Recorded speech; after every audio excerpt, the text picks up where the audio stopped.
That's what the Supreme Court's decision overturning Roe v. Wade was counting on, sir. Saying the High Court did not want to be the arbiter of the abortion matter and that it should be up to the voters to decide what they want in their respective states. Biden can't even threaten correctly. He wanted to scare them that the exact thing they said should totally happen is about to happen? Okay. It's ridiculous. The exchange on our southern border was the most dishonest part of the evening, and that's saying something.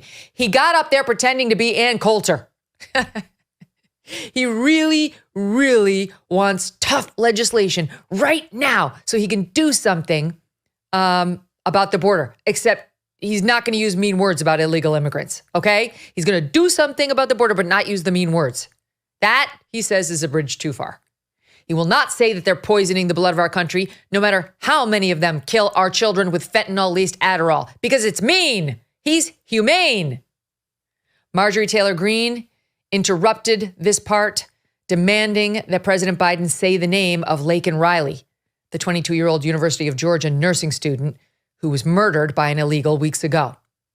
I wish that MTG had just kept quiet, because he was right in the middle of a brain freeze that I wanted to see play out, and her heckling saved him, which was annoying, but watch this. It's not about him. It's not about me. I'd be a winner. Not really.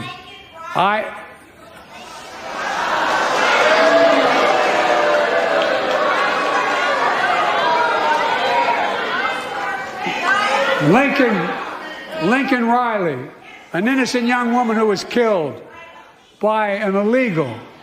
That's right. But how many of the thousands of people being killed by illegals? To her parents, I say, my heart goes out to you, having lost children myself. I understand. But look, if we change the dynamic at the border, people pay these smugglers $8,000 to get across the border because they know if they get by and let into the country, it's 6 to 8 years before they have a hearing. And it's worth taking the chance of the $8,000. But if it's only 6 weeks, the idea is it's highly unlikely that people will pay that money and come all that way, knowing that they'll be able to be kicked out quickly. Oh, my Lord. There's so much to say there. First of all, Laken was a University of Augusta student. She was running on the campus of the University of Georgia. But look at him pretending. Look at him up there pretending. Like, gee, these mean Republicans left me with this really tough situation, but I'm going to do something about changing it from months to weeks before they get their asylum hearings. Hello, this is all your fault.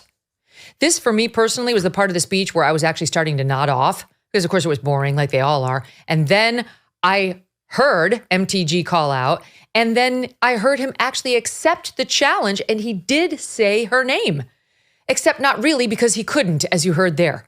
Notwithstanding the fact that that name, Laken Riley, is all over the news, all over buttons being worn in the chamber last night, including the one in his own hand that MTG had given him when he walked in, and the fact that Marjorie Taylor Greene had just said it to him out loud. He still botched the name Laken Riley. He can get George Floyd out, no problem, a drug-addled criminal who menaced women, but Laken Riley, who was helping the sick heal, killed at the hands of an illegal immigrant, couldn't quite muster the interest or the execution on her name. I'm sorry.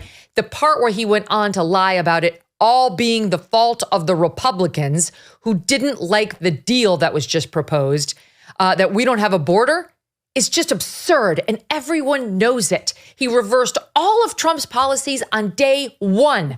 Just as he had promised to do, he wanted to be more humane. He wants now to blame the fact that we've had upwards of 10 million illegals come into this country on his watch, and no one knows where they are or what they're up to on the GOP.